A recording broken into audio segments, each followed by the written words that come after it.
दोस्तों, बांग्लादेश की राजनीति में आज एक ऐसी गहरी हलचल मची है जो दुनिया का ध्यान अपनी ओर खींच रही है। शेख हसीना का नाम फिर से सुर्खियों में है, लेकिन इस बार बात सत्ता में वापसी की नहीं बल्कि एक ऐसी साजिश और कूटनीति की है जिसमें कई देशों की हित उलझे हुए हैं। जैसे ही खबरें आई कि शेख हसीना ने भारत की ओर रुख कर लिया, ये मामला तूल पकड़ने लगा। बांग्लादेश की अंतरिम सरकार को लगी कि भारत उनका सहायता करे और शेख हसीना को आसानी से लौटाया जा सकेगा, मगर जैसे ही उनकी नज़र भारत पर गए, उन्होंने मोदी सरकार की गहरी चुप्पी का सामना करना पड़ा। इस खामोशी का क्या मतलब हो सकता है?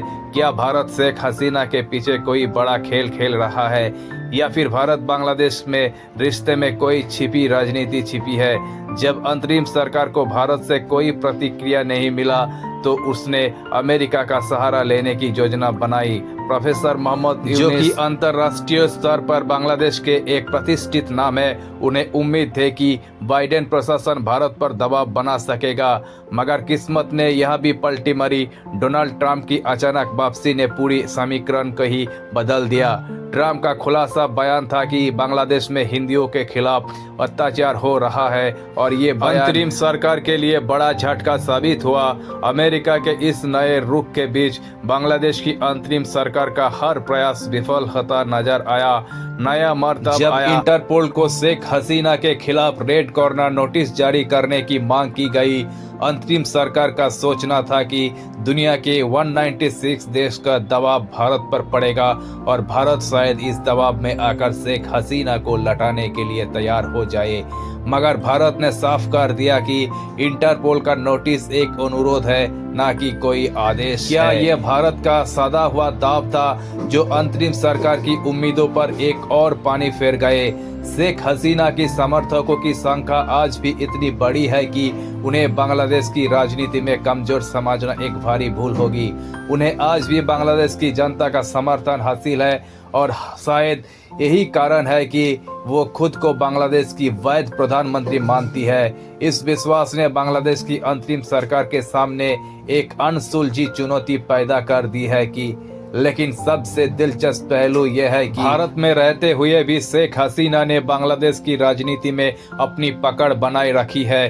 क्या यह संकेत है कि वो वापसी की योजना बना रही है, या फिर ये भारत और बांग्लादेश के बीच चल रही एक गुप्त कूटनीतिक चाल का हिस्सा है? प्रत्यर्पण संधि में गंभीर अपराधों के लिए प्रत्यर्पण का प्रावधान है, लेकिन मोदी सरकार ने इस मामले में भी अपना इरादा नहीं जताया। क्या शेख हसीना की वापसी के लिए कोई नया रास्ता निकल सकता है, या बांग्लादेश की अंतरिम सरकार इस कुर्सी की जंग में अकेले रह जाएगा? शेख हसीना का भारत में शरण लेना कोई साधारण घटना नहीं है। ये बांग्लादेश की राजनीति में बदलाव की ऐसा इशारा हो सकता है जो वर्षों तक असर छोड़ सकते हैं। भारत ने भले ही इस मामले पर चुप्पी साध रखी है, लेकिन ये चुप्पी एक कूटनीतिक संदेश भी हो सकता है। मोदी सरकार की चुप्पी को अगर एक राजनीतिक चाल के रूप में देखा जाए तो ये कहना गलत नहीं होगा कि भारत इस स्थिति को अपने फायदे के लिए इस्तेमाल करना चाहता है। बांग्लादेश की अंतरिम सरकार जिस तरह से शेख हसीना को वापस लेने की कोशिश कर रही है, वो उनके लिए सिर्फ एक राजनीतिक लड़ाई नहीं है, ये उनके अस्तित्व का जंग है। हसीना की बांग्लादेशी राजनीति में मजबूत पकड़ को देखते हुए अगर वो लौटती है तो अंतरिम सरकार के भविष्य पर संकट मंडरा सकता है। इसके साथ ही प्रोफेसर मोहम्मद यूनुस का भारत पर दबाव बनाने का प्रयास इस पूरे खेल में अमेरिका की हितों को भी दिखाता है। अमेरिका के नजरिए से ये मामला सिर्फ बांग्लादेश का अंतरिम मुद्दा नहीं है, ये एक ऐसा सत्य समीकरण है जो उनके अंतर्राष्ट्रीय उद्देश्यों से जुड़ा है। डोनाल्ड ट्रंप की संभावित वापसी ने बांग्लादेश की अंतरिम सरकार के लिए और मुश्किलें खड़ी कर दी है। ट्रंप का बयान कि बांग्लादेश में हिंदुओं के साथ अत्याचार हो रहा है एक बड़ा संकेत हो सकता है कि वो इस मामले को धार्मिक रंग देकर अपनी वापसी की राजनीति बना रहे हैं। बाइडेन प्रशासन से समर्थन मिलने की संभावना कमजोर हो गई है और बांग्लादेश की सरकार के पास विकल्प सीमित हो रहा है। अगर भारत इस मामले में हस्तक्षेप करता है तो इसके पीछे उसकी अपनी एक सोच होगी। भारत और बांग्लादेश की संबंधों में न केवल कूटनीति बल्कि व्यापार और सुरक्षा भी महत्वपूर्ण भूमिका निभाते हैं। अगर भारत शेख हसीना का समर्थन करते हैं तो ये उसकी क्षेत्रीय ताकत का प्रदर्शन होगा।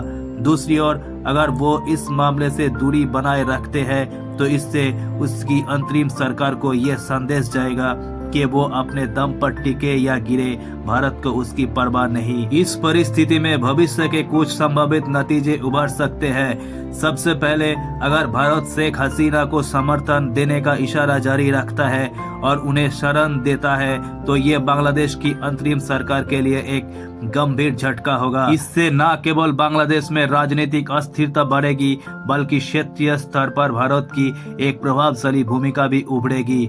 इस स्थिति में शेख हसीना के समर्थन और मजबूत होंगे और बांग्लादेश में एक नए राजनीतिक क्रांति का माहौल बन सकता है। दूसरी ओर अगर भारत भविष्य में अंतरिम सरकार के दबाव में आकर शेख हसीना को वापस भेजने का विचार करता है तो ये उनकी राजनीति का अंत जैसा हो सकता है। लेकिन इस बात की संभावना कम है क्योंकि भारत बांग्लादेश के आपसी व्यापारिक और सुरक्षा संबंधों में भारत की पकड़ मजबूत है। भारत अपनी शक्ति को दिखाते हुए शेख हसीना का समर्थन जारी रख सकता है ताकि बांग्लादेश की राजनीति में का प्रभाव बरकरार रहे।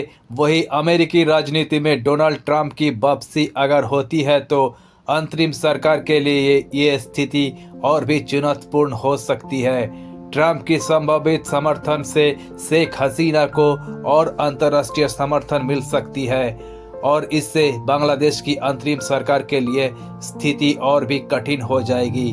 आने वाले महीनों में यदि शेख हसीना ने बांग्लादेश लौटने का निर्णय लिया तो बांग्लादेश में विरोध, विद्रोह और हिंसा जैसी परिस्थितियां भी जन्म ले सकती है। इसका असर बांग्लादेश की अंतरिम सरकार की स्थिति पर पड़ेगा और संभवतः एक नए सरकार का उदय हो सकता है। आखिर में इस पूरे मामले का भविष्य कहीं न कहीं इस बात पर निर्भर करता है कि भारत किस और रुख करता है, शेख हसीना की वापसी या स्थायी निर्वासन।